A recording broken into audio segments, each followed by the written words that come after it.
ముంబై నగరాన్ని భారీ వర్షాలు ముంచెత్తాయి. నిన్న మధ్యాహ్నం నుంచి నగరంలో భారీ వర్షాలు కురుస్తున్నాయి. దీంతో ముంబైతో పాటు పరిసర ప్రాంతాలకు భారత వాతావరణ శాఖ రెడ్ అలర్ట్ ప్రకటించింది. దీంతో నగరంలోని ప్రజలు ఇళ్లలోనే ఉండాలని, అనవసరంగా బయటకు రావొద్దని పోలీసులు కీలక సూచనలు చేశారు. భారీ వర్షాల నేపథ్యంలో దాదాపు 14 విమానాలను దారి మళ్లించినట్టు అధికారులు వెల్లడించారు. అదేవిధంగా పలు రైళ్ల రాకపోకలు సైతం నిలిచిపోయినట్టు తెలిపారు. వర్షాల కారణంగా పాఠశాలలు, కళాశాలలకు ముంబై మున్సిపల్ కార్పొరేషన్ సెలవు ప్రకటించింది. ఎడతెరిపి లేని వర్షాల కారణంగా నిన్న అర్ధరాత్రి థానేలోని ముంబ్రా బైపాస్ పై కొండచర్యలు విరిగిపడడంతో ఆ ప్రాంతంలో 3 గంటలకు పైగా ట్రాఫిక్ స్తంభించింది. నేడు రేపు కూడా ముంబైలో భారీ వర్షాలు కురిసే అవకాశం ఉందని వాతావరణ శాఖ తెలిపింది.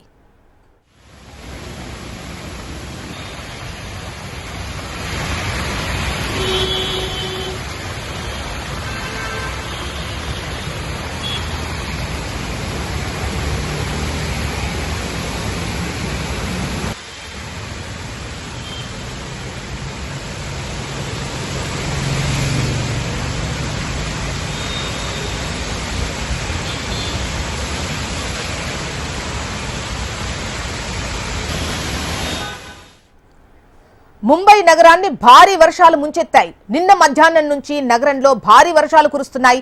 దీంతో ముంబైతో పాటు పరిసర ప్రాంతాలకు భారత వాతావరణ శాఖ రెడ్ అలర్ట్ ప్రకటించింది. దీంతో నగరంలోని ప్రజలు ఇళ్లలోనే ఉండాలని, అనవసరంగా బయటకు రావొద్దని పోలీసులు కీలక సూచనలు చేశారు. భారీ వర్షాల నేపథ్యంలో దాదాపు 14 విమానాలను దారి మళ్లించినట్టు అధికారులు వెల్లడించారు. అదేవిధంగా పలు రైళ్ల రాకపోకలు సైతం నిలిచిపోయినట్టు తెలుస్తోంది.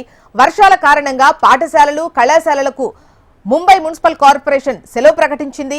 ఎడతెరిపి లేని వర్షాల కారణంగా నిన్న అర్ధరాత్రి థానేలోని ముంబ్రా బైపాస్ పై కొండచర్యలు విరిగిపడడంతో ఆ ప్రాంతంలో 3 గంటలకు పైగా ట్రాఫిక్ స్తంభించింది. నేడు రేపు కూడా ముంబైలో భారీ వర్షాలు కురిసే అవకాశం ఉందని వాతావరణ శాఖ తెలిపింది.